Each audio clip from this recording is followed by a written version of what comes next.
The Select Committee to investigate the January 6th attack on the United States Capitol will be in order. Without objection, the Chair is authorized to declare the committee in recess at any point. Pursuant to House Deposition Authority Regulation 10, the Chair announces the committee's approval to release the deposition material presented during this hearing. Good afternoon. In our hearings over the previous weeks, the Select Committee has laid out the details of a multi-part pressure campaign driven by the former president aimed at overturning the results of the 2020 presidential election and blocking the transfer of power. We've shown that this effort was based on a lie that the election was stolen, tainted by widespread fraud, Donald Trump's big lie. In the weeks ahead, the committee will hold additional hearings about how Donald Trump summoned a mob of his supporters to Washington, spurred them to march on the Capitol, and failed to take meaningful action to quell the violence as it was unfolding on January 6th.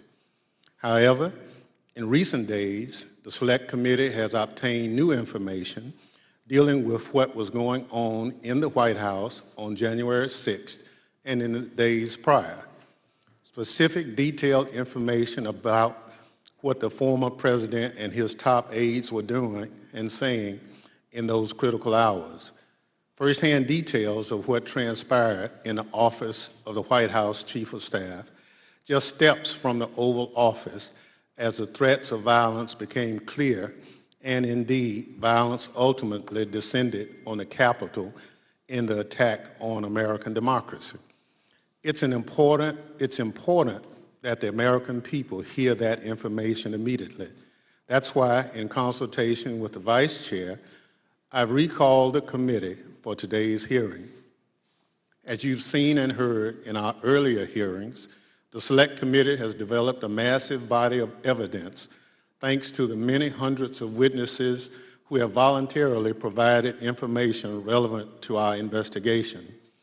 It hasn't always been easy to get that information because the same people who drove the former president's pressure campaign to overturn the election are now trying to cover up the truth about January 6th. But thanks to the courage of certain individuals, the truth won't be buried. The American people won't be left in the dark. Our witness today, Ms. Cassidy Hutchinson, has embodied that courage. I won't get into a lot of detail about Ms. Hutchinson's testimony will show. I'll allow her words to speak for themselves, and I hope everyone at home will listen very closely. First, I'll recognize our distinguished Vice Chair, Ms. Cheney of Wyoming, for any opening statements she'd care to offer. Thank you very much, Mr. Chairman. In our first 5 hearings, the committee has heard from a significant number of Republicans, including former Trump administration Justice Department officials, Trump campaign officials, several members of President Trump's White House staff, a prominent conservative judge, and several others. Today's witness, Ms. Cassidy Hutchinson, is another Republican and another former member of President Trump's White House staff. Certain of us in the House of Representatives recall that Ms. Hutchinson once worked for House Republican Whip Steve Scalise, but she is also a familiar face on Capitol Hill because she held a prominent role in the White House Legislative Affairs Office and later was the principal aide to President Trump's Chief of Staff, Mark Meadows. Ms. Hutchinson has spent considerable time up here on Capitol Hill representing the Trump administration, and we welcome her back. Up until now, our hearings have each been organized to address specific elements of President Trump's plan to overturn the 2020 election. Today, we are departing somewhat from that model because Ms. Hutchinson's testimony touches on several important and cross-cutting topics that are relevant to each of our future hearings. In her role working for the White House Chief of Staff, Ms. Hutchinson handled a vast number of sensitive issues. She worked in the West Wing, several steps down the hall from the Oval Office. Ms. Hutchinson spoke daily with members of Congress, with high-ranking officials in the administration, with senior White House staff, including Mr. Meadows, with White House counsel, lawyers, and with Mr. Tony Ornato, who served as the White House Deputy Chief of Staff. She also worked on a daily basis with members of the Secret Service who were posted in the White House. In short, Ms. Hutchinson was in a position to know a great deal about the happenings in the Trump White House. Ms. Hutchinson has already sat for 4 videotaped interviews with committee investigators, and we thank her very much for her cooperation and for her courage. We will cover certain, but not all, relevant topics within Ms. Hutchinson's knowledge today. Again, our future hearings will supply greater detail, putting the testimony today in a broader and more complete context. Today, you will hear Ms. Hutchinson relate certain firsthand observations of President Trump's conduct on January 6th. You will also hear new information regarding the actions and statements of Mr. Trump's senior advisors that day, including his Chief of Staff, Mark Meadows, and his White House counsel. And we will begin to examine evidence bearing on what President Trump and members of the White House staff knew about the prospect for violence on January 6th, even before that violence began. To best communicate the information the committee has gathered, we will follow the practice of our recent hearings, playing videotape testimony from Ms. Hutchinson and others, and also posing questions to Ms. Hutchinson live. Mr. Chairman, I yield back. Thank you very much. Our witness today is Ms. Cassidy Hutchinson, who served in the Trump administration in the White House Office of Legislative Affairs from 2019 to 2020, and as a special assistant to the President in the White House Chief of Staff's office from March 2020 through January 2021. I will now swear in our witness. The witness will please stand and raise her right hand. Do you swear or affirm under penalty of perjury that the testimony you're about to give is the truth, the whole truth, and nothing but the truth, so help you God?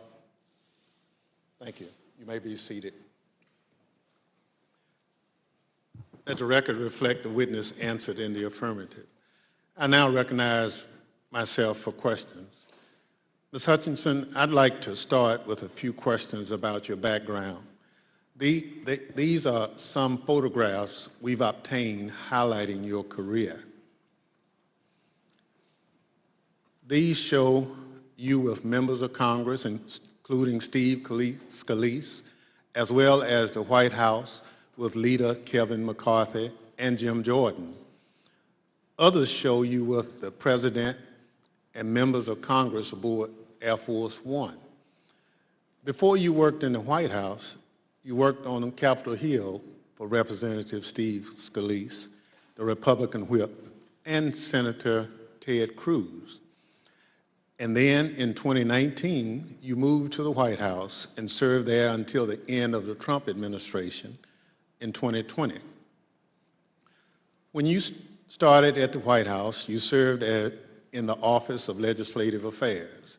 We understand that you were initially hired as a staff assistant, but were soon promoted to a position of greater responsibility. Can you explain your role for the committee? When I moved over to the White House Chief of Staff's office with Mr. Meadows when he became the 4th Chief of Staff, it's difficult to describe a typical day. I was a special assistant to the President and an advisor to the Chief of Staff. The days depended on what the President was doing that day, and that's kind of how my portfolio was reflected. I had a lot of outreach with members of Congress, senior cabinet officials. I would work on policy issues with relevant internal components and members on the Hill, as well as security protocol at the White House complex for Mr. Meadows and the President. And then you received another promotion in March 2020. At that time, you became the principal aide to the new White House Chief of Staff, Mark Meadows. Is that right? That's correct, sir. What did a typical day look like for you in your work with Mr. Meadows? It varied with what was going on. We spent a lot of time on the Hill. I spent time on the Hill independently too, as I was his liaison for Capitol Hill.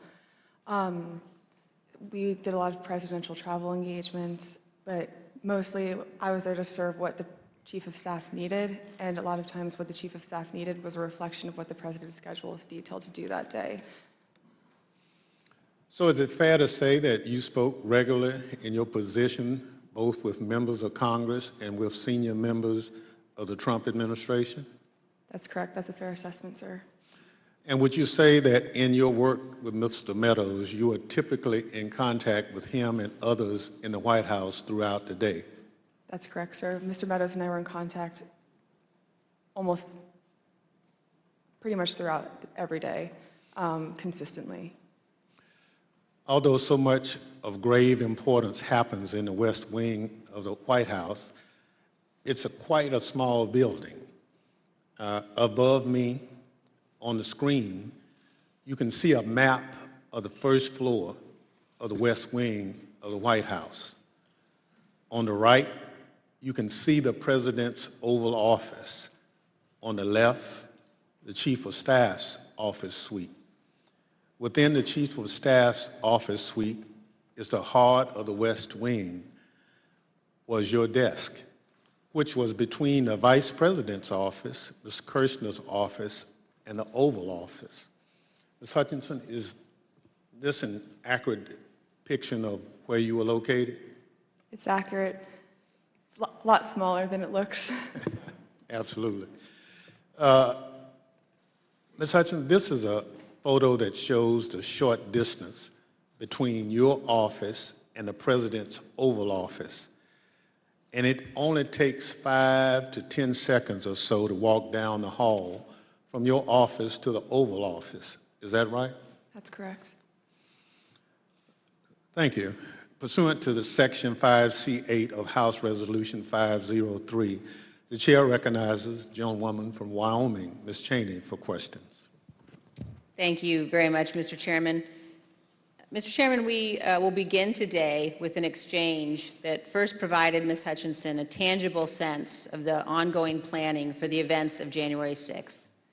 On January 2nd, 4 days before the attack on our Capitol, President Trump's lead lawyer, Mr. Giuliani, was meeting with White House Chief of Staff Mark Meadows and others. Ms. Hutchinson, do you remember Mr. Giuliani meeting with Mr. Meadows on January 2nd, 2021? I do. He met with Mr. Meadows in the evening of January 2nd, 2021.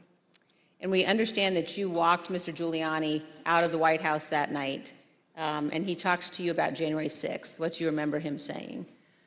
As Mr. Giuliani and I were walking to his vehicles that evening, he looked at me and said something to the effect of, "Cass, are you excited for the 6th? It's going to be a great day." I remember looking at him and saying, "Rudy, could you explain what's happening on the 6th? He had responded something to the effect of, "We're going to the Capitol. It's going to be great. The president's going to be there. He's going to look powerful. He's going to be with the members. He's going to be with the senators. Talk to the chief about it. Talk to the chief about it. He knows about it." And did you go back then up to the West Wing and tell Mr. Meadows about your conversation with Mr. Giuliani? I did. After Mr. Giuliani had left the campus that evening, I went back up to our office and I found Mr. Meadows in his office on the couch. He was scrolling through his phone. I remember leaning against the doorway and saying, "I had an interesting conversation with Rudy, Mark. Sounds like we're going to go to the Capitol." He didn't look up from his phone and said something to the effect of, "There's a lot going on, Cass, but I don't know. Things might get real, real bad on January 6th. Ms. Hutchinson, Mr. Meadows is engaged in litigation with the committee to try to avoid testifying here. What was your reaction when he said to you things might get real, real bad? In the days before January 2nd, I was apprehensive about the 6th. I had heard general plans for a rally. I had heard tentative movements to potentially go to the Capitol. But when hearing Rudy's take on January 6th and then Mark's response, that evening was the first moment that I remember feeling scared and nervous for what could happen on January 6th. And I had a deeper concern for what was happening with the planning aspects of it. Thank you, Ms. Hutchinson. Today, we're going to be focusing primarily on the events of January 5th and 6th at the White House. But to begin and to frame the discussion, I want to talk about a conversation that you had with Mr. John Ratcliffe, the Director of National Intelligence, and you had this conversation in December of 2020. Mr. Ratcliffe was nominated by President Trump to oversee U.S. intelligence, our U.S. intelligence community, and before his appointment, Mr. Ratcliffe was a Republican member of Congress. As you will see on this clip, Director Ratcliffe's comments in December of 2020 were prescient. My understanding was Director Ratcliffe didn't want much to do with the post-election period. Director Ratcliffe felt that it wasn't something that the White House should be pursuing. It felt it was dangerous for the president's legacy. He had expressed to me that he was concerned that it could spiral out of control and potentially be dangerous, either for our democracy or the way that things were going for the 6th. When you say it wasn't something the White House should be pursuing, what's the it?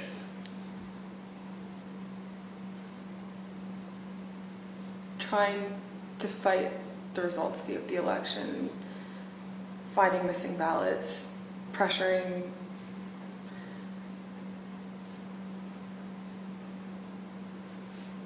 filing lawsuits in certain states where there didn't seem to be significant evidence, and reaching out to state legislatures about that. So pretty much the way that the White House is handling the post-election period, he felt that there could be dangerous repercussions in terms of precedent set for elections, for our democracy, for the 6th. He was hoping that we would concede.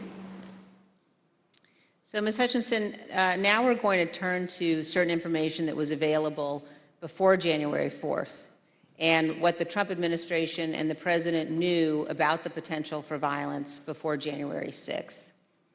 On the screen, you will see an email received by Acting Deputy Attorney General Donahue on January 4th from the National Security Division of the Department of Justice. Mr. Donahue testified in our hearings last week. The email identifies apparent planning by those coming to Washington on January 6th to, quote, occupy federal buildings, and discussions of, quote, invading the Capitol building. Here's what Mr. Donahue said to us. And we knew that if you have tens of thousands of very upset people showing up in Washington, D.C., that there was potential for violence. The U.S. Secret Service was looking at similar information and watching the planned demonstrations. In fact, their intelligence division sent several emails to White House personnel like Deputy Chief of Staff Tony Ornato and the head of the President's Protective Detail, Robert Engel, including certain materials listing events like those on the screen. The White House continued to receive updates about planned demonstrations, including information regarding the Proud Boys organizing and planning to attend events on January 6th. Although Ms. Hutchinson has no detailed knowledge of any planning involving the Proud Boys for January 6th, she did note this. I recall hearing the word Oath Keeper and hearing the word Proud Boys closer to the planning of the January 6th rally when Mr. Giuliani would be around. On January 3rd, the Capitol Police issued a special event assessment. In that document, the Capitol Police noted that the Proud Boys and other groups planned to be in Washington, D.C. on January 6th and indicated that, quote, unlike previous post-election protests, the targets of the pro-Trump supporters are not necessarily the counter-protesters as they were previously, but rather Congress itself is the target on the 6th.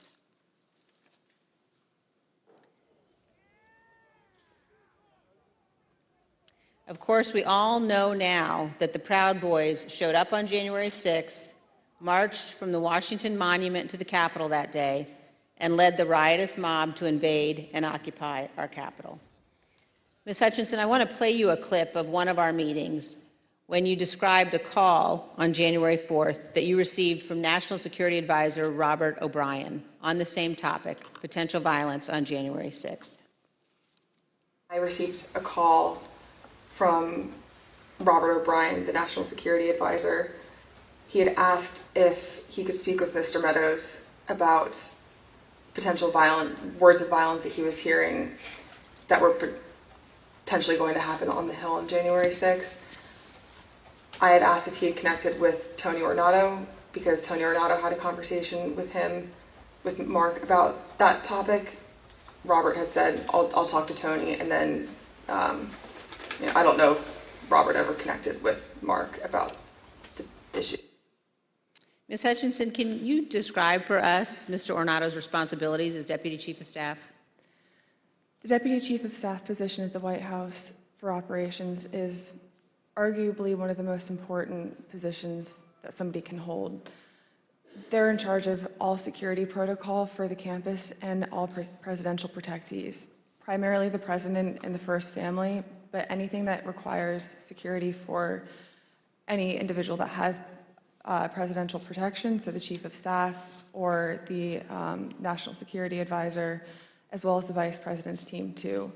Tony would oversee all of that, and he was the conduit for security protocol between White House staff and the United States Secret Service. Thank you. And you also described a brief meeting between Mr. Ornato and Mr. Meadows on the potential for violence. The meeting was on January 4th. They were talking about the potential for violence on January 6th. Let's listen to a clip of that testimony. I remember Mr. Ornato had talked to him about intelligence reports. I just remember Mr. Ornato coming in and saying that we had intel reports saying that there could potentially be violence on the 6th. You also told us about reports of violence and weapons that the Secret Service were receiving on the night of January 5th and throughout the day on January 6th. Is that correct? That's correct. There are reports that police in Washington, D.C. had arrested several people with firearms or ammunition following a separate pro-Trump rally in Freedom Plaza on the evening of January 5th. Are those some of the reports that you recall hearing about? They are. Of course, the world now knows that the people who attacked the Capitol on January 6th had many different types of weapons.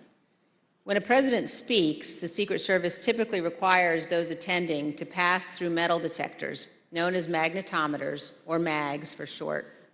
The Select Committee has learned that people who willingly entered the enclosed area for President Trump's speech were screened so they could attend the rally at the Ellipse. They had weapons and other items that were confiscated: pepper spray, knives, brass knuckles, tasers, body armor, gas masks, batons, blunt weapons. And those were just from the people who chose to go through the security for the president's event on the Ellipse, not the several thousand members of the crowd who refused to go through the MAGs and watched from the lawn near the Washington Monument. The Select Committee has learned about reports from outside the magnetometers and has obtained police radio transmissions identifying individuals with firearms, including AR-15s, near the Ellipse on the morning of January 6th. Let's listen. There's an individual who's in a tree. He's going to be a white male, about 6 feet tall, thin build, brown cowboy boots. He's got blue jeans and a blue jean jacket, and underneath the blue jean jacket, the complainant's both saw stock with AR-15. He's going to be with a group of individuals, about five to eight other individuals. 2 of the individuals in that group at the base of the tree, near the porta potties, were wearing green fatigues, green olive drab style fatigues, about 5'8", 5'9", skinny white males, brown cowboy boots. They had Glock-style pistols in their waistband. 8736 with the message that subject, weapon on his right hip. After that, he's in the tree. Motor 1, make sure PPD knows they have an elevated threat in the tree south side of Constitution Avenue. Look for the Don't Tread on Me flag, American flag face mask, cowboy boots, weapon on the right side hip. I got 3 men walking down the street in fatigue while carrying AR-15, copy at 14th and Independence.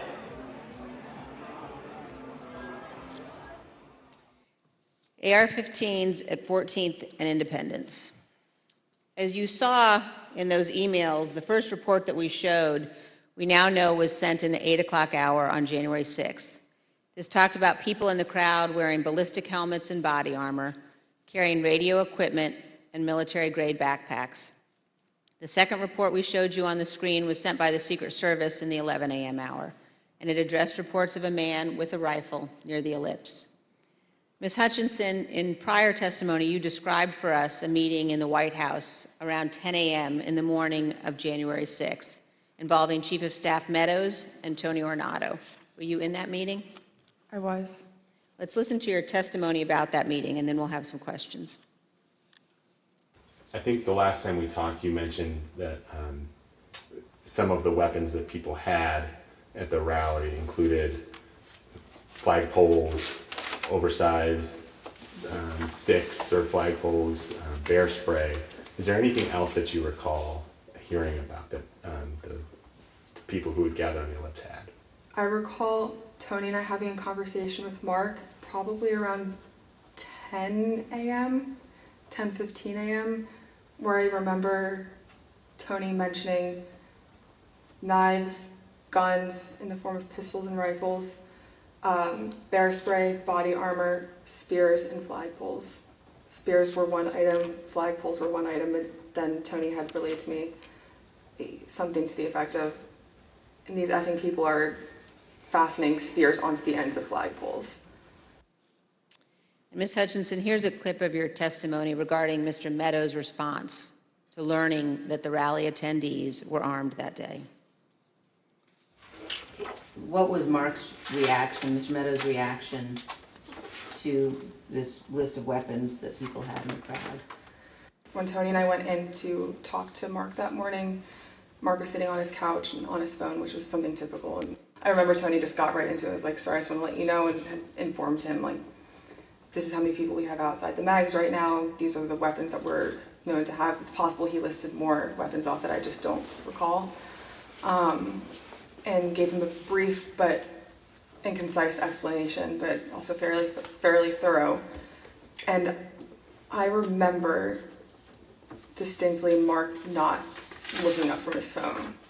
And I remember Tony finishing his explanation and it taking a few seconds for Mark to say something, to the point where I almost said, Mark, did you hear him? And then Mark chimed in and was like, all right, anything else? Still looking down at his phone. And Tony looked at me and I looked at Tony, and Tony said, no, sir, do you have any questions? He's like, what are you hearing? And I looked at Tony and I was like, sir, he just told you about what was happening down at the rally. So he was like, yeah, I know. And then he looked up and said, have you talked to the president? And Tony said, yes, sir, he's aware too. And he said, all right, good.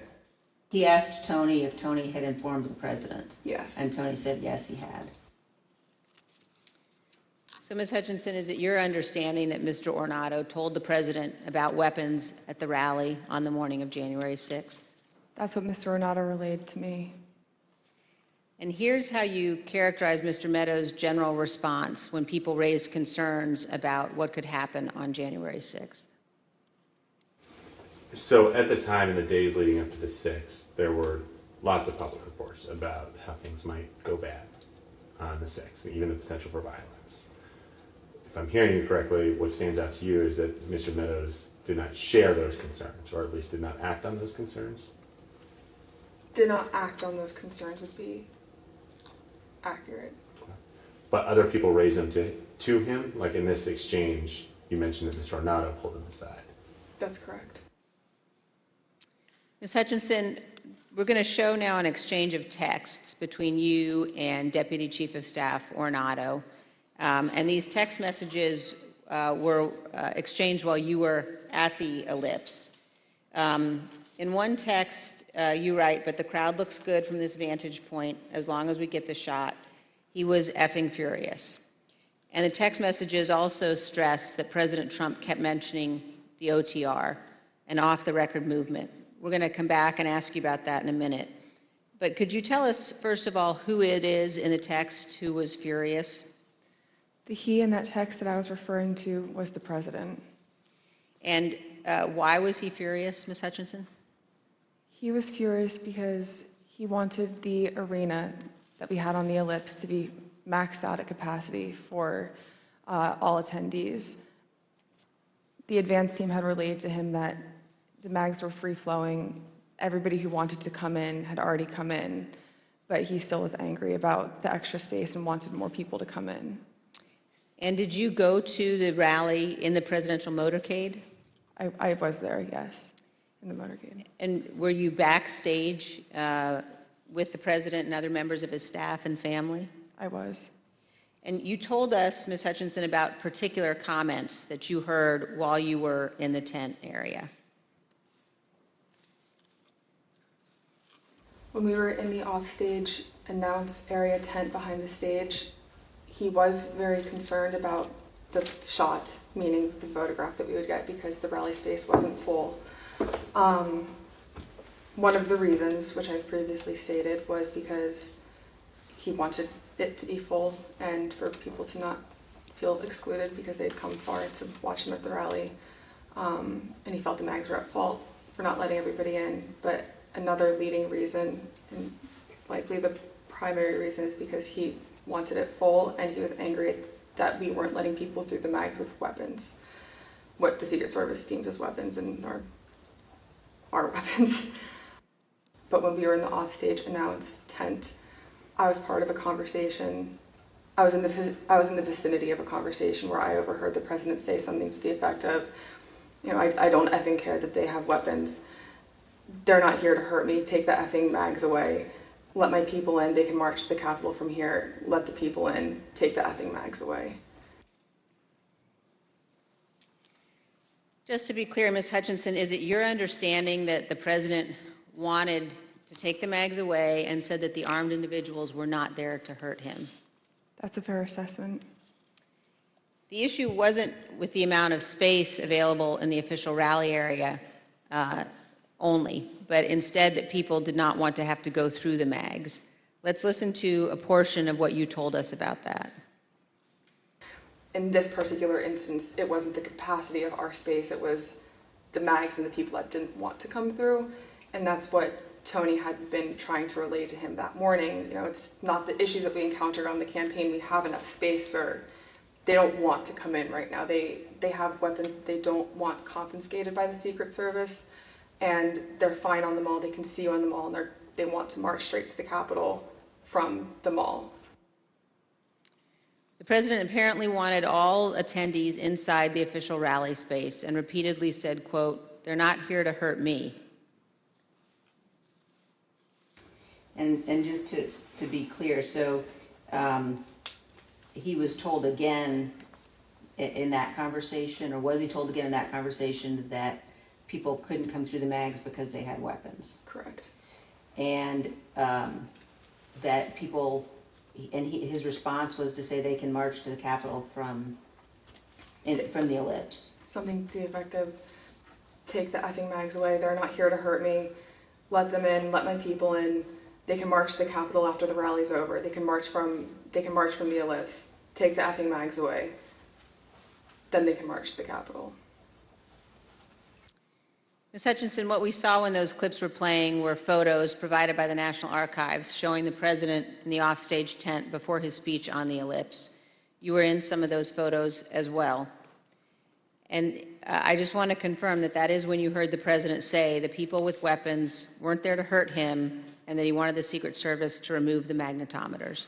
That's correct. In the photos that you displayed, we were standing towards the front of the tent with the TVs, really close to where he would walk out to go onto the stage.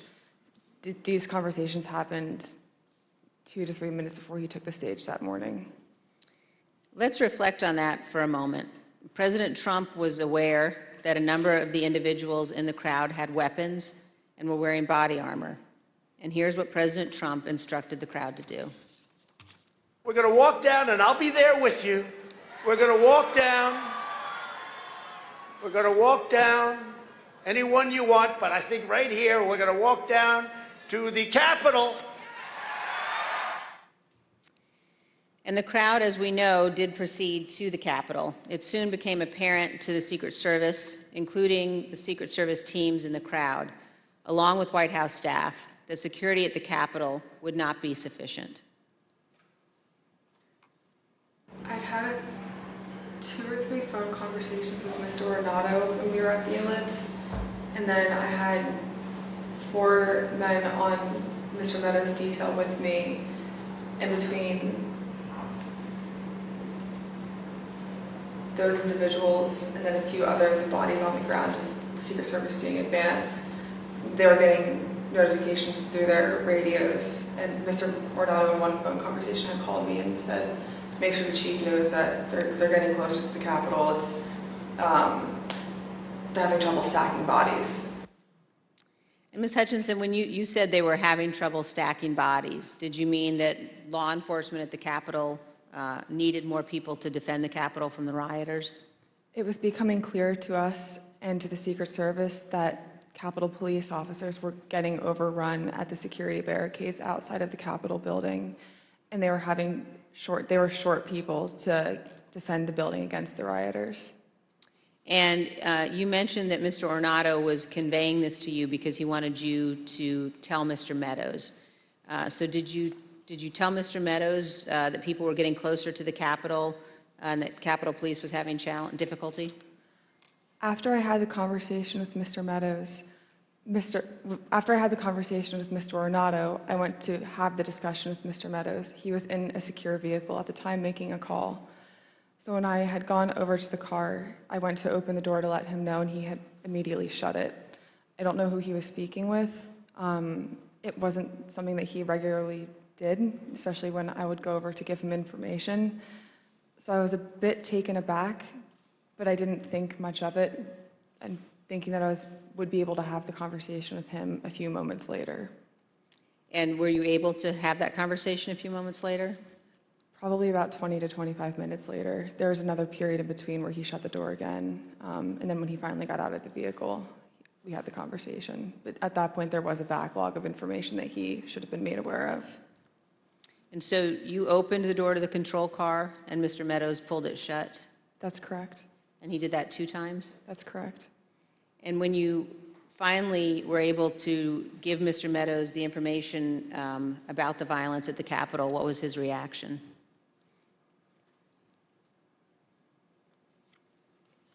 He almost had a lack of reaction.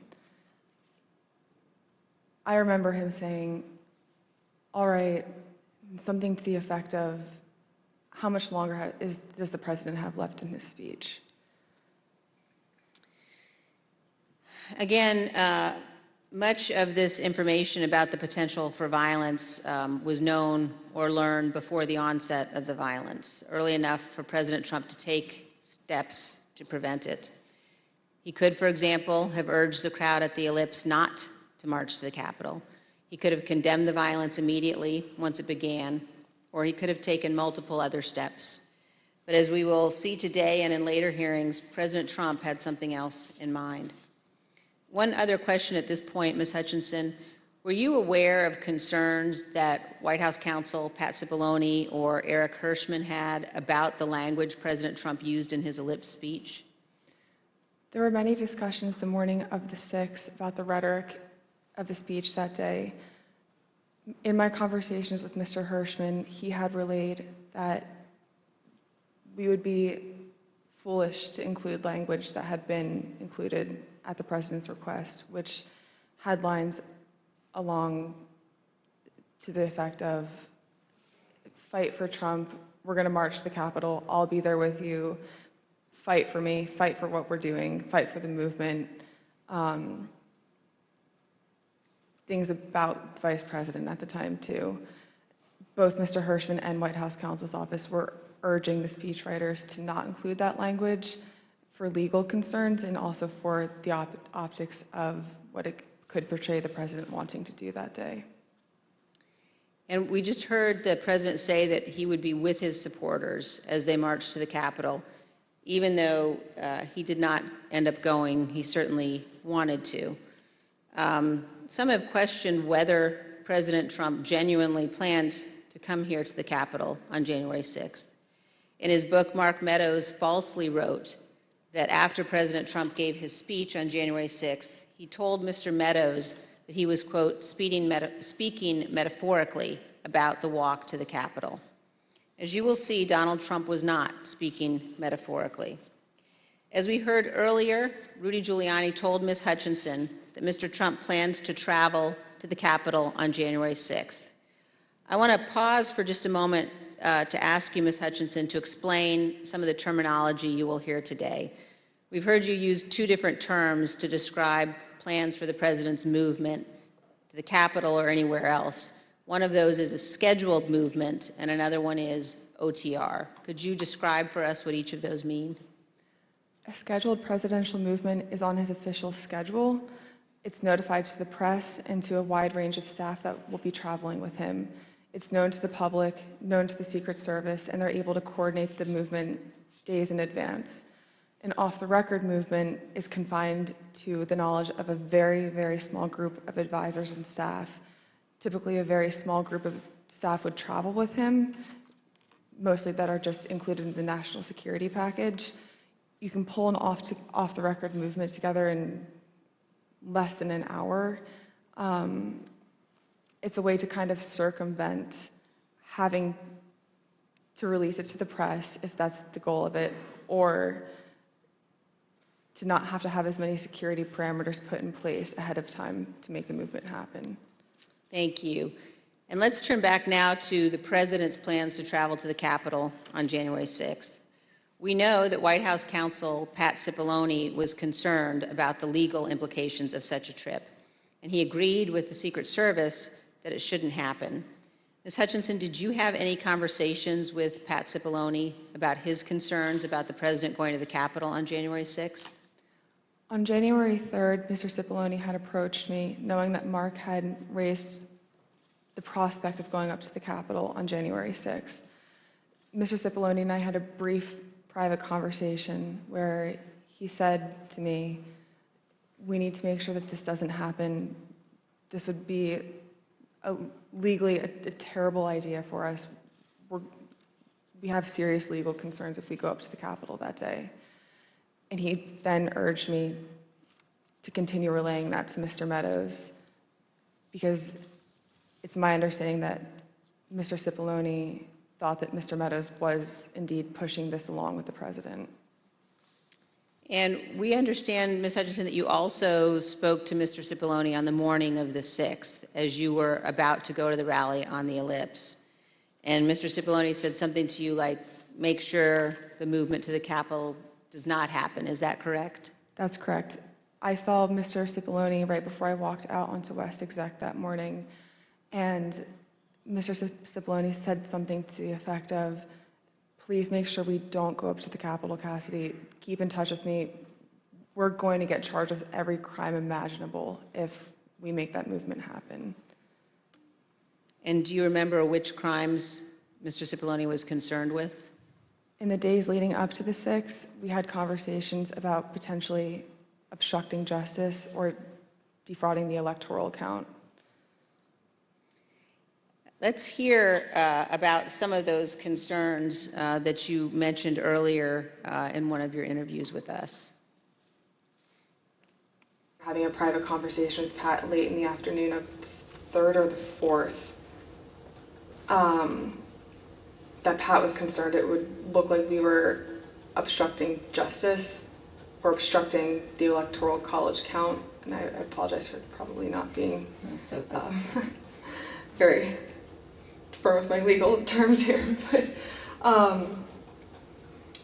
that it would look like we were obstructing what was happening on Capitol Hill. And he was also worried that it would look like we were inciting a riot or encouraging a riot to erupt on the Capitol, at the Capitol. In fact, in the days before January 6th and on January 6th itself, President Trump expressed to multiple White House aides that he wanted to go to the Capitol after his speech. Here's what various White House aides have told the committee about the president's desire to go to the Capitol. Did the president tell you this, that he wanted to speak at the Capitol? Correct, yes. During the meeting in the dining room, did the idea of the president proceeding or walking to the Capitol on the 6th after his speech come up? Walking to the Capitol? No. Driving to the Capitol? It came up. Okay, how did it come up and what was discussed?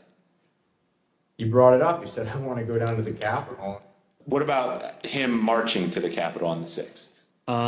Yes. Tell us about that. So,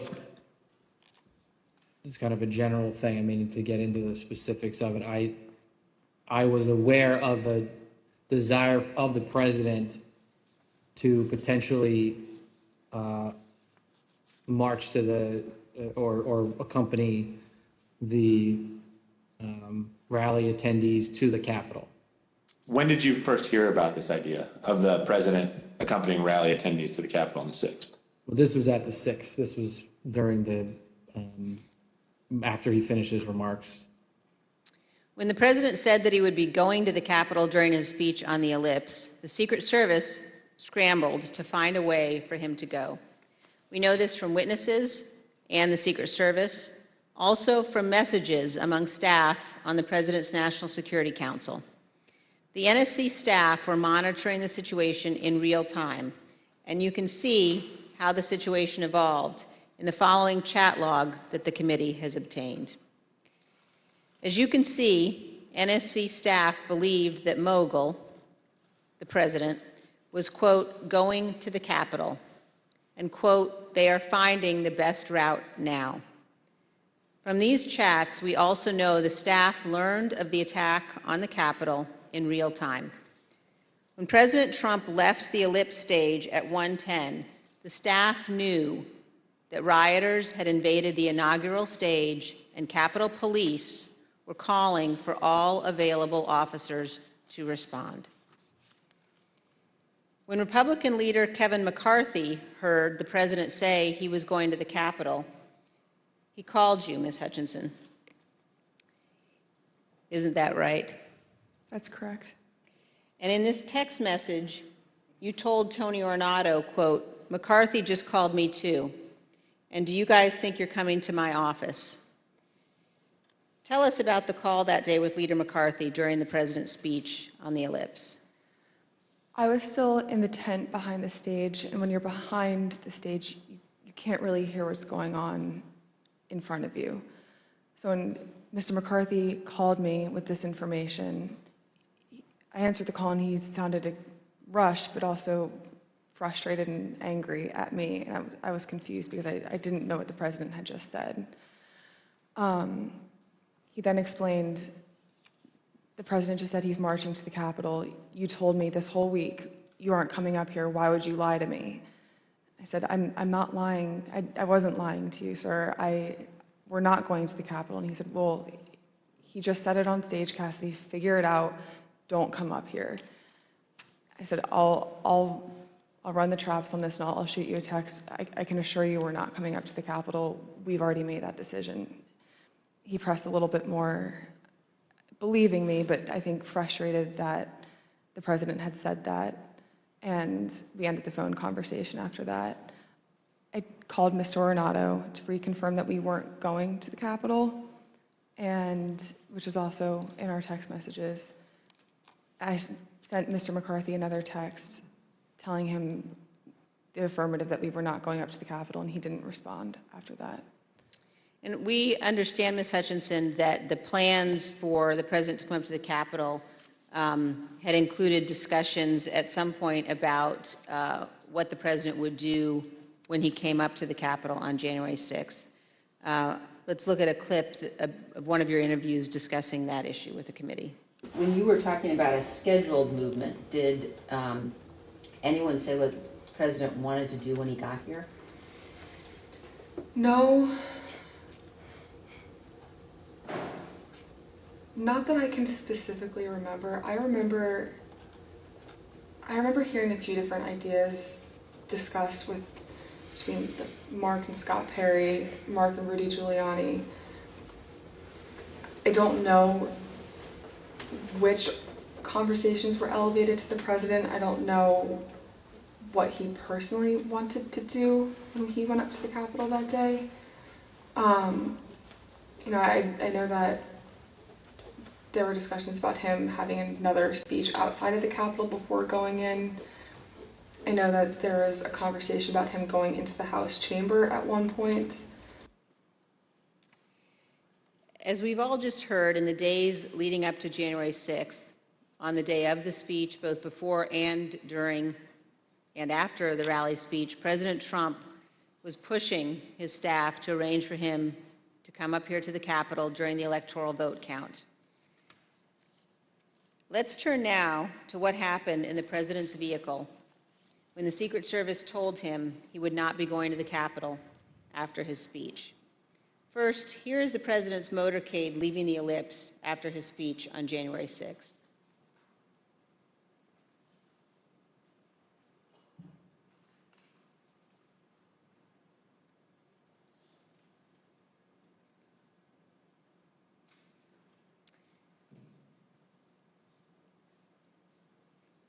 Ms. Hutchinson, when you returned to the White House in the motorcade after the president's speech, where did you go? When I returned to the White House, I walked upstairs towards the Chief of Staff's office, and I noticed Mr. Ornato lingering outside of the office. Once we had made eye contact, he quickly waved me to go into his office, which was just across the hall from mine. When I went in, he shut the door, and I noticed Bobby Engel, who is the head of Mr. Trump's security detail, sitting in a chair, just looking somewhat discombobulated and a little lost. I looked at Tony, and he had said, "Did you effing hear what happened in the Beast?" I said, "No, Tony, I just got back. What happened?" Tony proceeded to tell me that when the president got in the Beast, he was under the impression from Mr. Meadows that the off-the-record movement to the Capitol was still possible and likely to happen, but that Bobby had more information.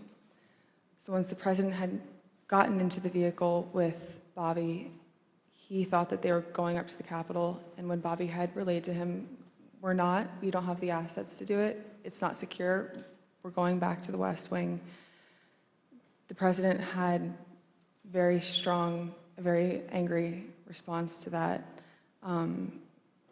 Tony described him as being irate. The president said something to the effect of, "I'm the effing president, take me up to the Capitol now." To which Bobby responded, "Sir, we have to go back to the West Wing." The president reached up towards the front of the vehicle to grab at the steering wheel. Mr. Engel grabbed his arm, said, "Sir, you need to take your hand off the steering wheel. We're going back to the West Wing. We're not going to the Capitol." Mr. Trump then used his free hand to lunge towards Bobby Engel, and when Mr. Ornato had recounted this story to me, he had motioned towards his clavicles. And was Mr. Engel in the room as Mr. Ornato told you this story? He was.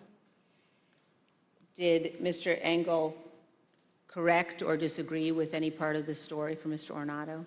Mr. Engel did not correct or disagree with any part of the story. Did Mr. Engel or Mr. Ornato ever after that tell you that what Mr. Ornato had just said was untrue? Neither Mr. Ornato nor Mr. Engel told me ever that it was untrue.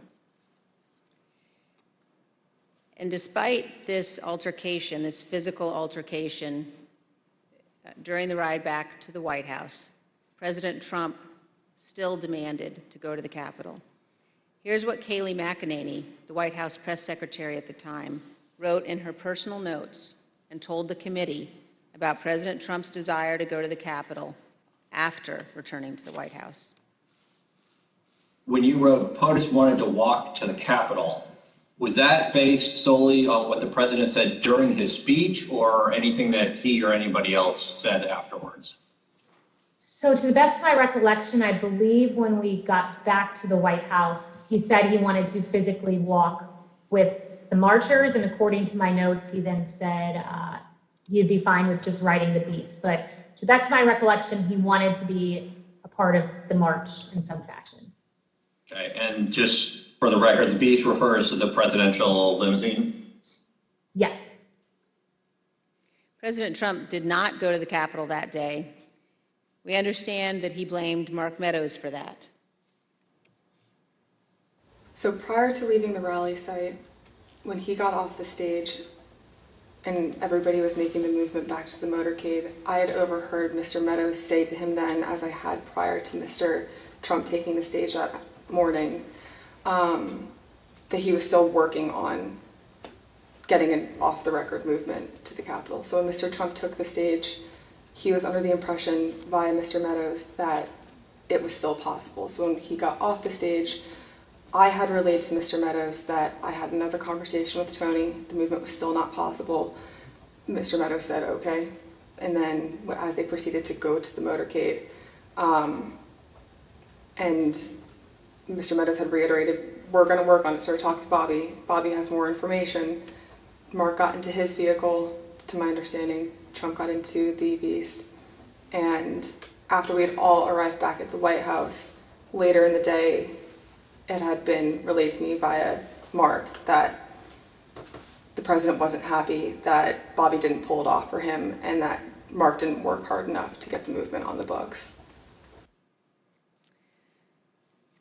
The physical altercation that Ms. Hutchinson described in the presidential vehicle was not the first time that the president had become very angry about issues relating to the election. On December 1, 2020, Attorney General Barr said in an interview that the Department of Justice had not found evidence of widespread election fraud sufficient to change the outcome of the election. Ms. Hutchinson, how did the president react to hearing that news?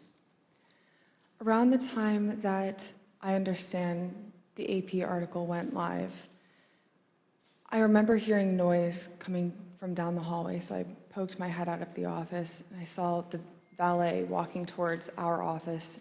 He had said, get the chief down to the dining room, the president wants him. So Mark went down to the dining room and came back to the office a few minutes later. After Mark had returned, I left the office and went down to the dining room, and I noticed that the door was propped open and the valet was inside the dining room changing the tablecloth off of the dining room table.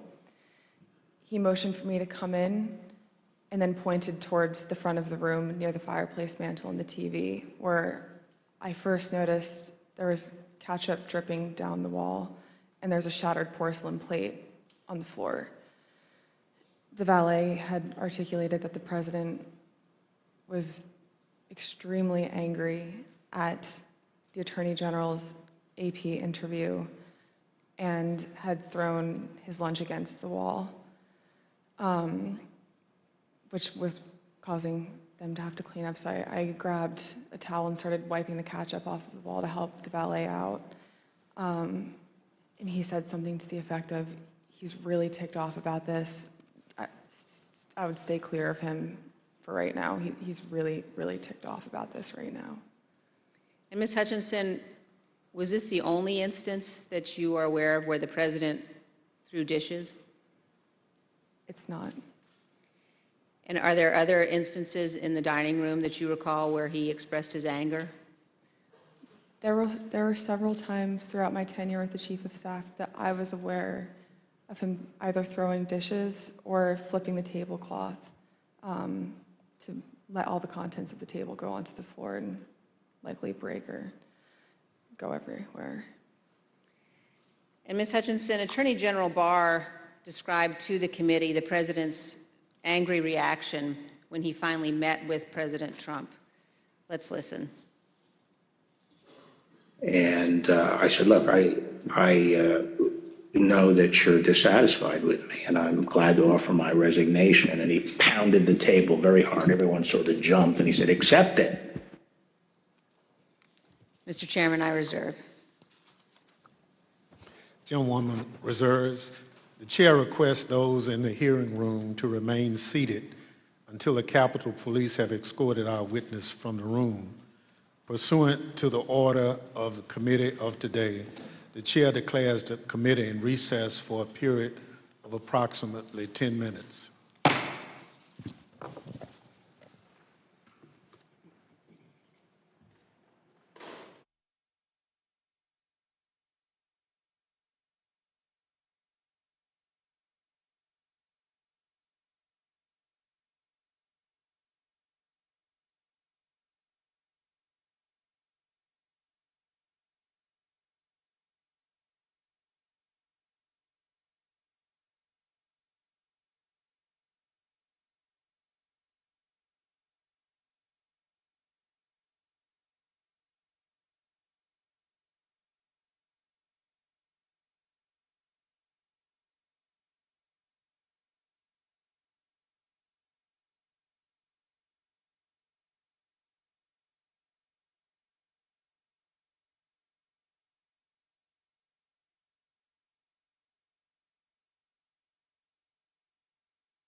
Committee will be in order.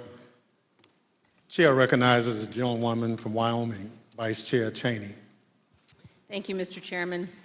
Before we turn to what Ms. Hutchinson saw and heard in the White House during the violent attack on the Capitol on January 6th, let's discuss certain communications White House Chief of Staff Mark Meadows had on January 5th. President Trump's associate, Roger Stone, attended rallies during the afternoon and the evening of January 5th in Washington, D.C. On January 5th and 6th, Mr. Stone was photographed with multiple members of the Oath Keepers, who were allegedly serving as his security detail. As we now know, multiple members of that organization have been charged with or pled guilty to crimes associated with January 6th. Mr. Stone has invoked his Fifth Amendment privilege against self-incrimination before this committee. General Michael Flynn has also taken the fifth before this committee. Mr. Stone previously had been convicted of other federal crimes unrelated to January 6th. General Flynn had pleaded guilty to a felony charge also predating and unrelated to January 6th. President Trump pardoned General Flynn just weeks after the presidential election. And in July of 2020, he commuted the sentence Roger Stone was to serve. The night before January 6th, President Trump instructed his Chief of Staff, Mark Meadows, to contact both Roger Stone and Michael Flynn regarding what would play out the next day. Ms. Hutchinson, is it your understanding that President Trump asked Mark Meadows to speak with Roger Stone and General Flynn on January 5th? That's correct. That is my understanding. And Ms. Hutchinson, is it your understanding that Mr. Meadows called Mr. Stone on the 5th?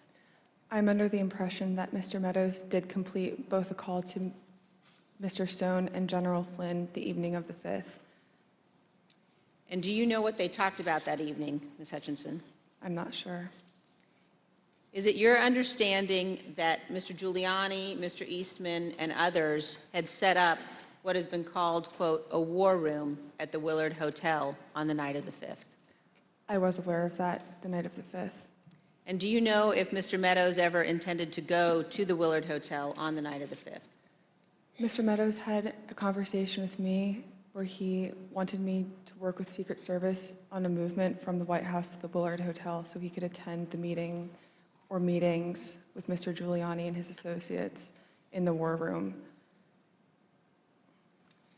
And what was your view as to whether or not Mr. Meadows should go to the Willard that night?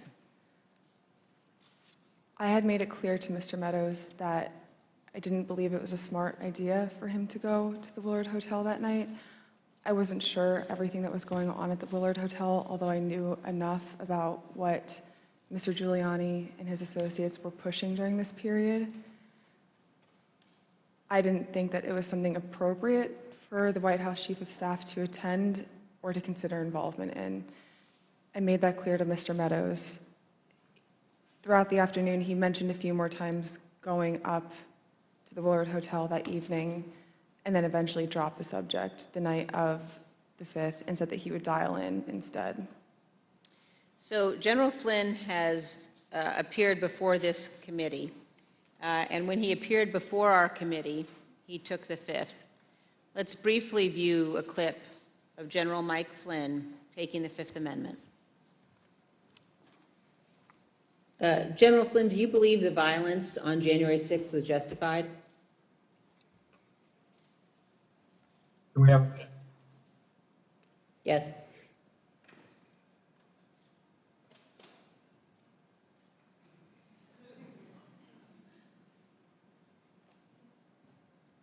All right, we're back.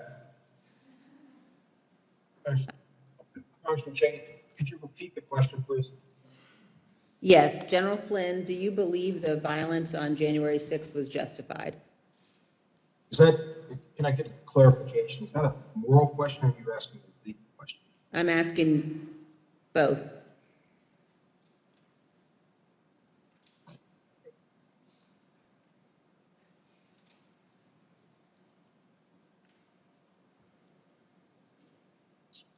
I said the fifth. Do you believe the violence on January 6th was justified morally? Take the fifth. You believe the violence on January 6th was justified legally? Fifth. General Flynn, do you believe in the peaceful transition of power in the United States of America? The fifth. Let's move on now to January 6th and the conduct of Donald Trump and Mark Meadows during the attack on the Capitol. Ms. Hutchinson, I'd like now for us to listen to a description, your description of what transpired in the West Wing during the attack. For context, in this clip, you describe the time frame starting at about 2 p.m. So I remember Mark being alone in his office for quite some time, and I know we've spoken about Ben Williamson going in at one point, and I don't personally remember Ben going in. I don't doubt that he had gone in, but I remember him being alone in his office for most of the afternoon, around 2 o'clock to 2:05. Around 2 o'clock to 2:05, we were watching the TV, and I could see that the rioters were getting closer and closer to the Capitol. Mark still hadn't popped out of his office or said anything about it. So that's when I went into his office. I saw that he was sitting on his couch, on his cell phone. Same as the morning where he was just kind of scrolling and typing. I had said, "Hey, are you watching the TV, Chief?" Because his TV was small, and you can see it, but I didn't know if he was really paying attention. I said, "You watching the TV, Chief?" And he was like, "Yeah." So, the rioters are getting really close. Have you talked to the president? He said, "No, he wants to be alone right now." Still looking at his phone. So I start to get frustrated because I sort of felt like I was watching this is not a great comparison, but a bad car accident that was about to happen where you can't stop it, but you want to be able to do something. And I remember thinking in that moment, Mark needs to snap out of this, and I don't know how to snap him out of this, but he needs to care. And I just remember I blurted out, I said, "Mark, do you know where Jim's at right now?" And he looked up at me at that point and said, "Jim?" And I said, "Mark, he was on the floor a little while ago giving a floor speech. Did you listen?" He said, "Yeah, it was real good. Did you like it?" And I said, "Yeah. Do you know where he's at right now?" He said, "Well, no, I haven't heard from him." And I said, "You might want to check in with him, Mark." And I remember pointing at the TV and I said, "The rioters are getting close. They might get in." And he looked at me and said something to the effect of, "All right, I'll give him a call." Not long after the rioters broke into the Capitol, you described what happened with White House counsel Pat Cipollone. No more than a minute and a half later, I see Pat Cipollone barreling down the hallway towards our office and rushed right in, looked at me, said, "Is Mark in his office?" And I said, "Yes." He just looked at me and started shaking his head and went over, opened Mark's office door, stood there with the door propped open, and said something to Mark is still sitting on his phone. I remember glancing and he's still sitting on his phone. And I remember Pat saying to him something to the effect of, "The rioters have gotten to the Capitol, Mark. We need to go down and see the president now." And Mark looked up at him and said, "He doesn't want to do anything, Pat." And Pat said something to the effect of, and very clearly had said this to Mark, something to the effect of, "Mark, something needs to be done or people are going to die and the blood's going to be on your effing hands. This is getting out of control. I'm going down there." And at that point, Mark stood up from his couch, both of his phones in his hand. He had his glasses on still. He walked out with Pat. He put both of his phones on my desk and said, "Let me know if Jim calls." And they walked out and went down to the dining room. A few minutes later, Representative Jordan called back.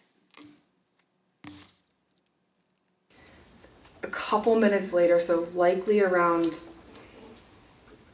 between 2:15 and 2:25. I know the tweet went out at 2:24. I don't remember if I was there when the tweet went out or if it happened right afterwards, but Jim had called. I answered the phone, said 1 second. He knew it was, I guess he knew it was me. I introduced myself, but I don't remember if he called my cell phone or if he had called one of Mark's.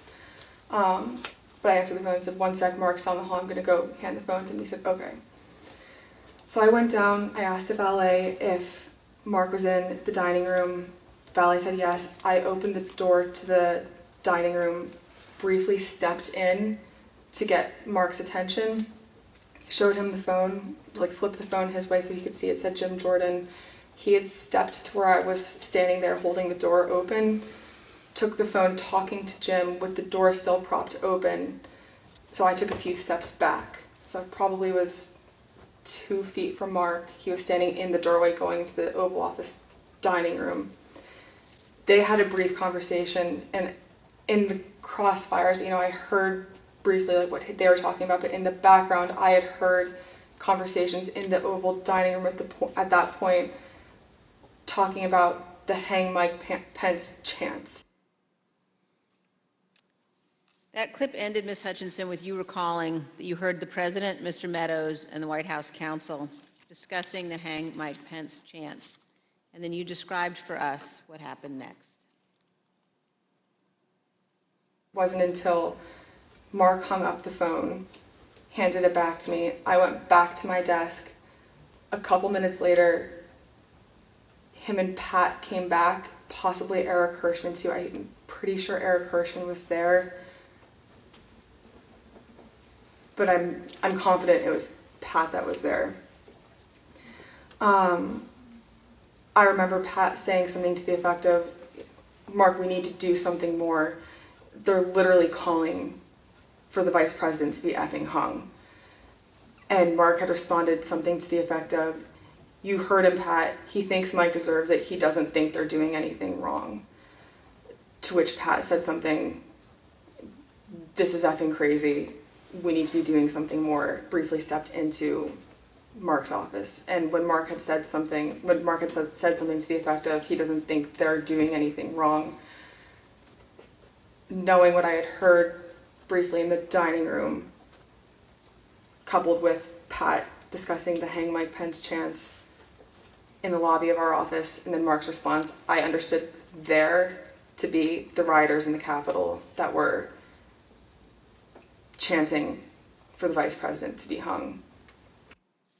Let me pause here on this point. As rioters chanted hang Mike Pence, the President of the United States, Donald Trump, said that, quote, Mike deserves it, and that those rioters were not doing anything wrong. This is a sentiment that he has expressed at other times as well. In an interview with ABC News correspondent Jonathan Karl, President Trump was asked about the supporters chanting hang Mike Pence last year. Instead of condemning them, the former president defended them.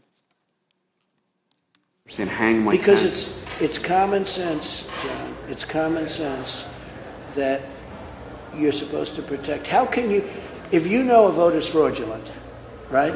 Yeah. How can you pass on a fraudulent vote to Congress? President Trump's view that the rioters were not doing anything wrong and that, quote, Mike deserved it, helps us to understand why the president did not ask the rioters to leave the Capitol for multiple hours. In fact, he put this tweet out at 2:24 p.m.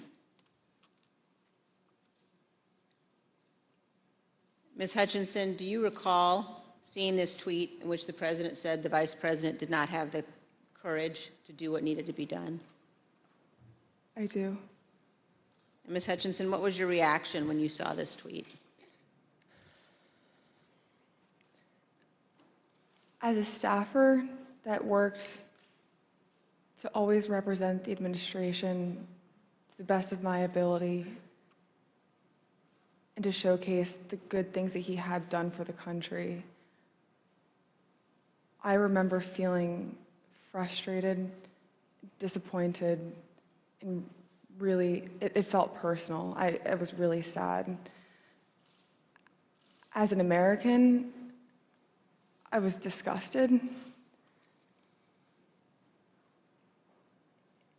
it was unpatriotic, it was un-American. We were watching the Capitol building get defaced over a lie. And it was something that was really hard in that moment to digest, knowing what I had been hearing down the hall in the conversations that were happening, seeing that tweet come up and knowing what was happening on the Hill. And it's something that I still struggle to work through the emotions of that. Ms. Hutchinson, we have also spoken to multiple other White House staff about their reaction to Donald Trump's 224 tweet, condemning Mike Pence for not having the courage to refuse to count electoral votes, an act that would have been illegal. Matthew Pottinger, a former Marine intelligence officer who served in the White House for 4 years, including as Deputy National Security Advisor, was in the vicinity of the Oval Office at various points throughout the day. When he saw that tweet, he immediately decided to resign his position. Let's watch him describe his reaction to the president's tweet. One of my staff brought me a printout of a tweet by the president. And the tweet said something to the effect that Mike Pence, the vice president, didn't have the courage to do what should have been done. I read that tweet and made a decision at that moment to resign. That's where I knew that I was leaving that day, once I read that tweet. Ultimately, members of the White House staff, Sarah Matthews, cabinet members Secretary Chao and Secretary DeVos resigned as well. Here is Secretary DeVos's resignation letter. As you can see, in resigning on January 6th, Secretary DeVos said to the president, quote, "There's no mistaking the impact your rhetoric had on the situation, and it is the inflection point for me." Let's also look at Secretary Chao's resignation statement. When Secretary Chao resigned, she spoke of the January 6th attack, and she said, quote, "As I am sure is the case with many of you, this has deeply troubled me in a way I simply cannot set aside." Ms. Hutchinson, in our prior interviews, we've asked you about what the president's advisors were urging him to do during the attack.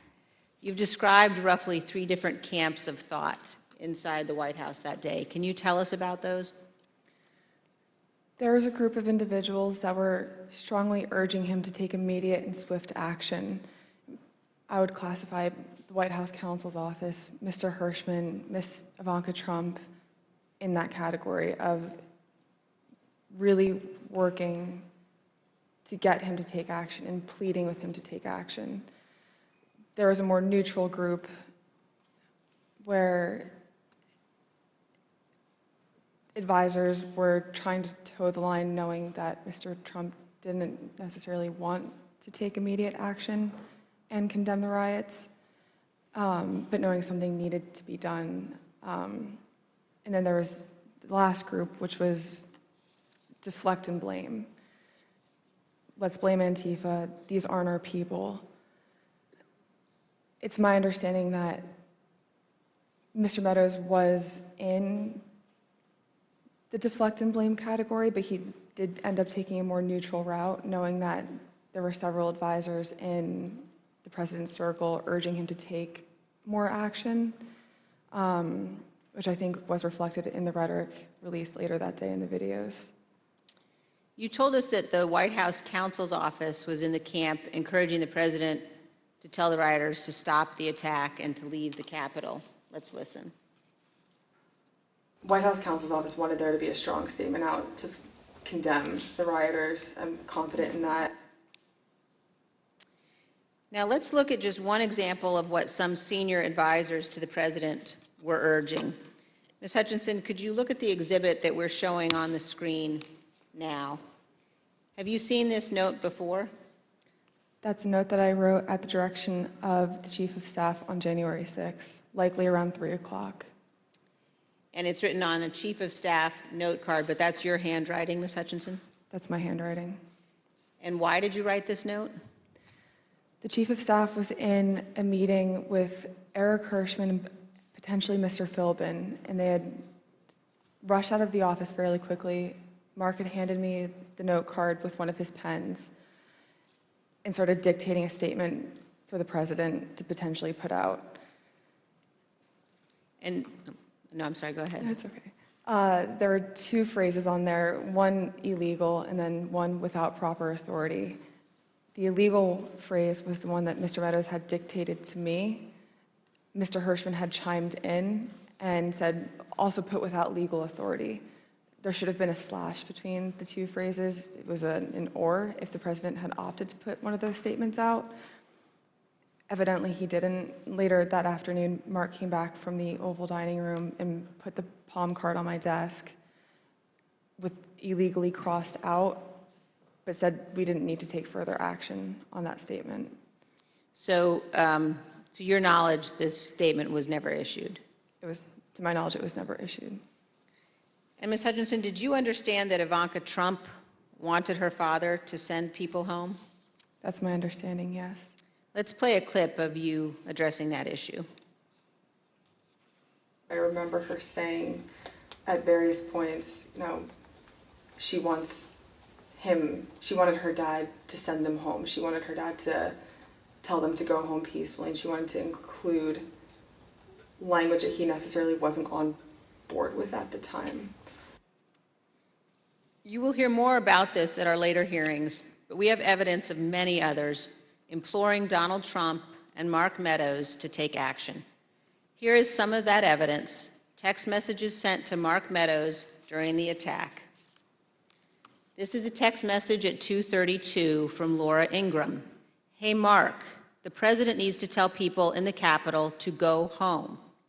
In the next message, this is hurting all of us. And then he's destroying his legacy and playing into every stereotype.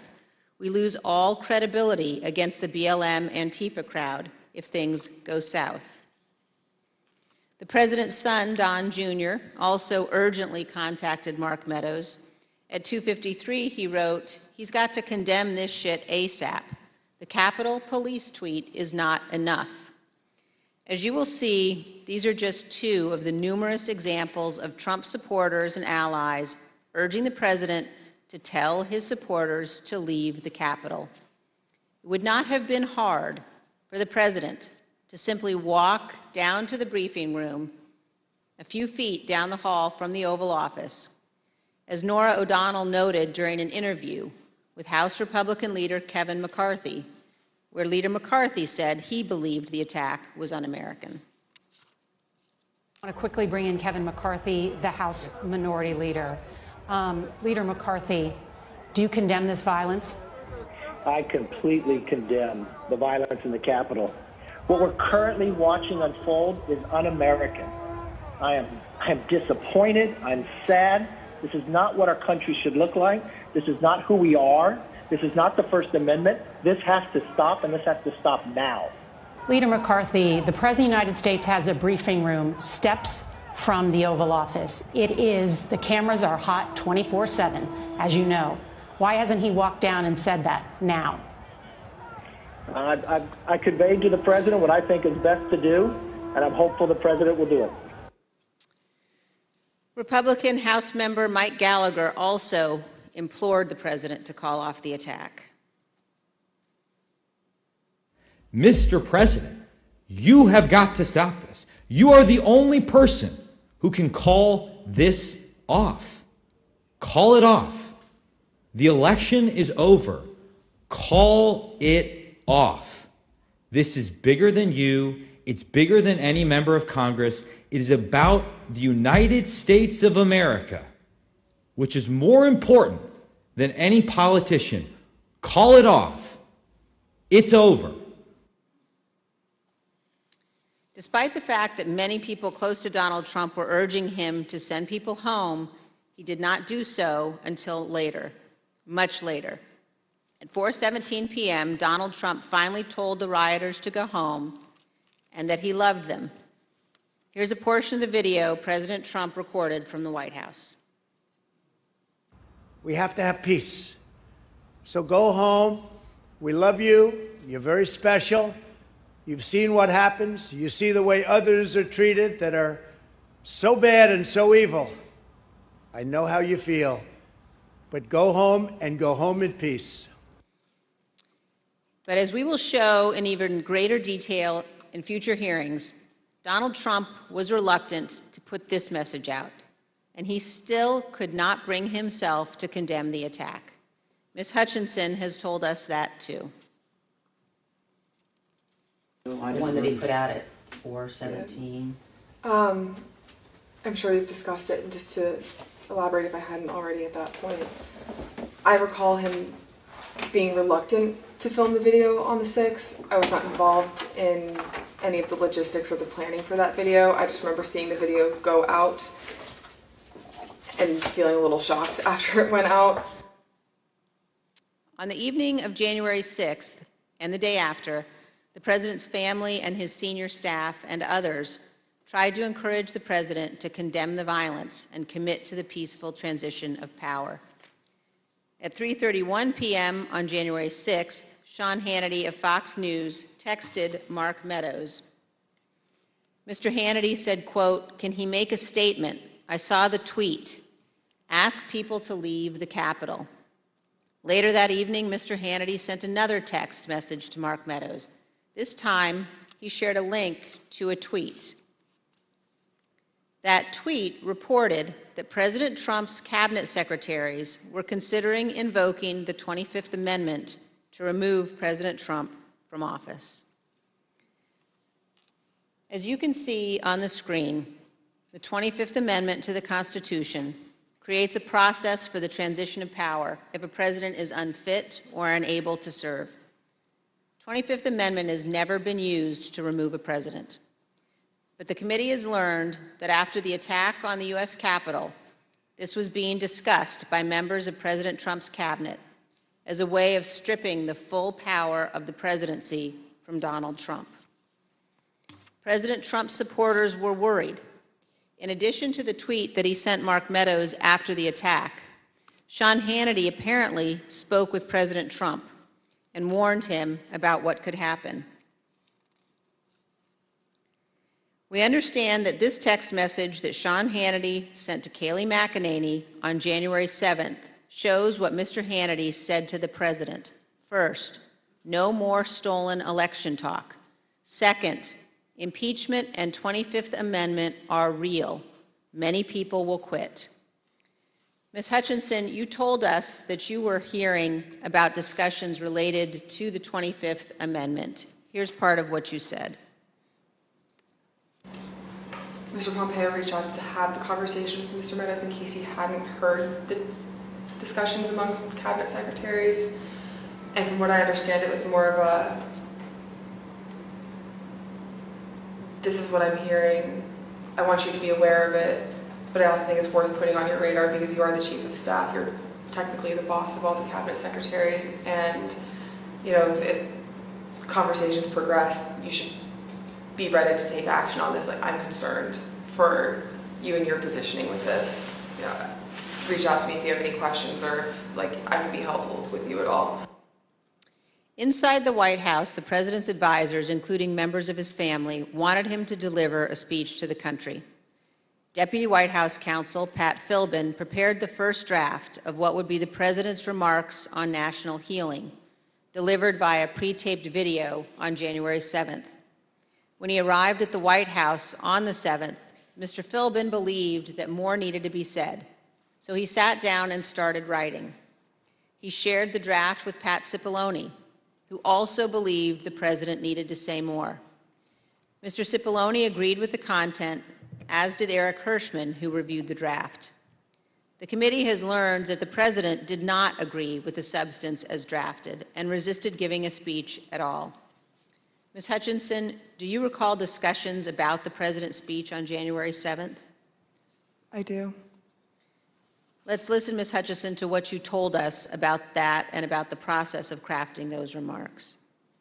I learned from a conversation with Mark and overhearing between him and White House counsel and Eric Hirschman as well that Trump didn't necessarily think he needed to do anything more on the 7th than what he had already done on the 6th.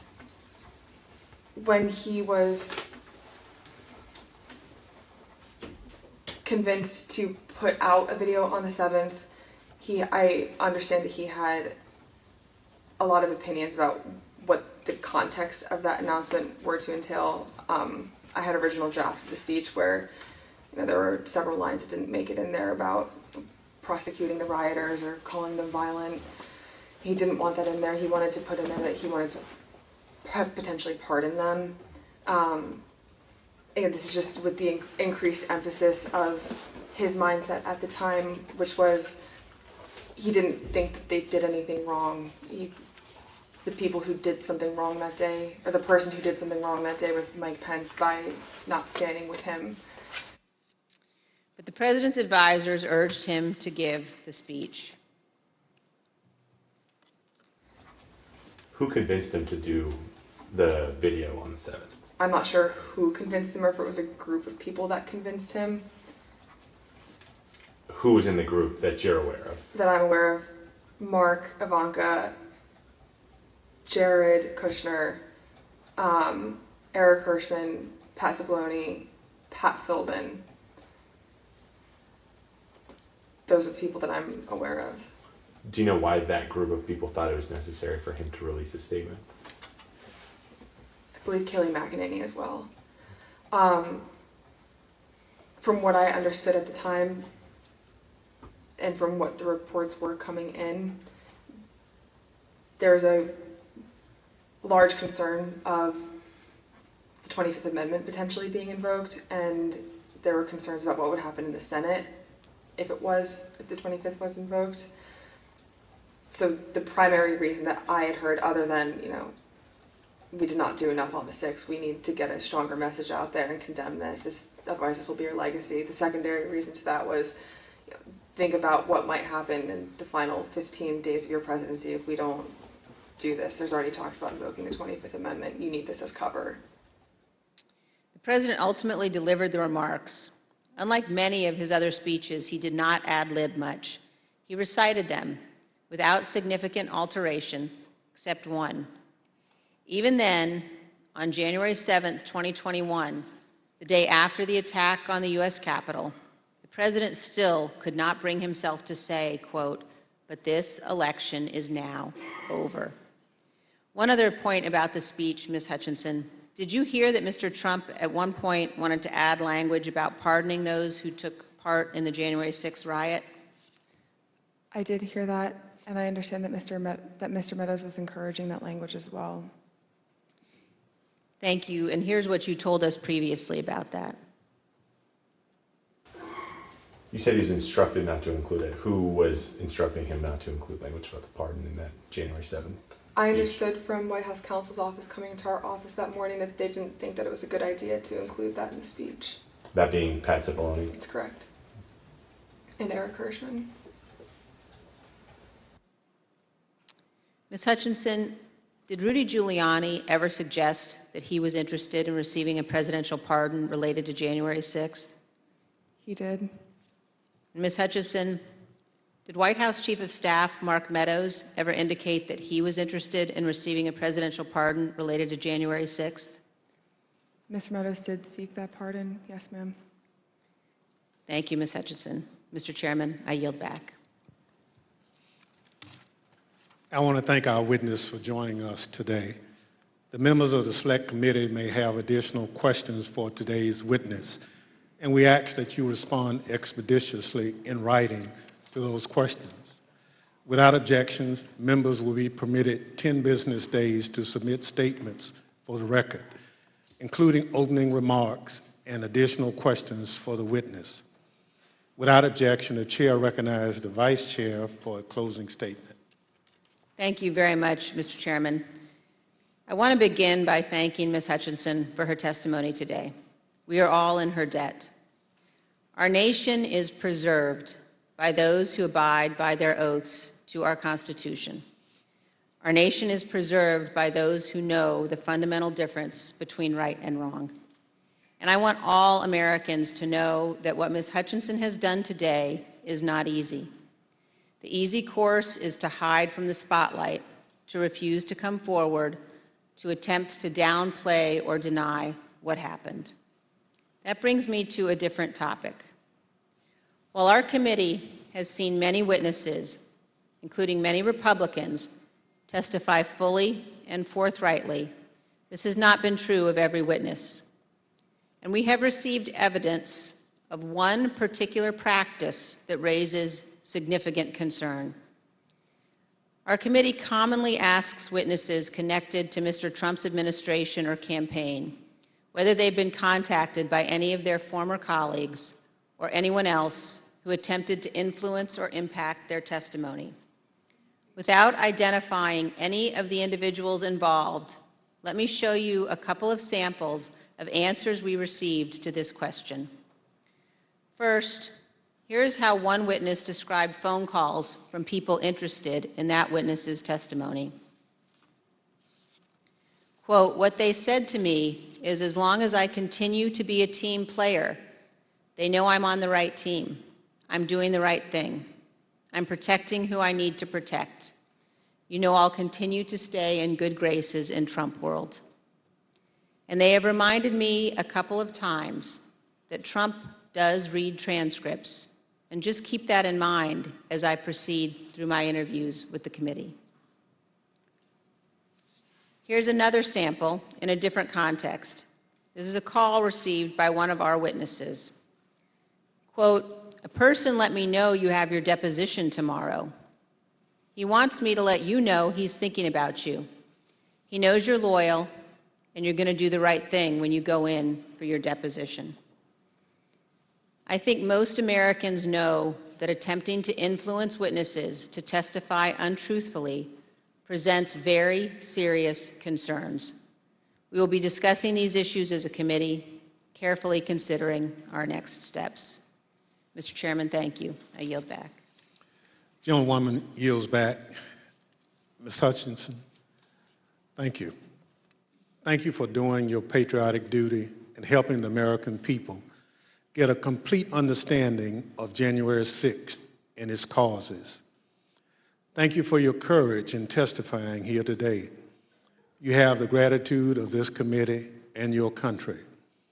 I know it wasn't easy to sit here today and answer these questions, but after hearing your testimony in all its candor and detail, I want to speak directly to the handful of witnesses who have been outliers in our investigation, the small number who have defied us outright, those whose memories have failed them again and again on the most important details, and to those who fear Donald Trump and his enablers.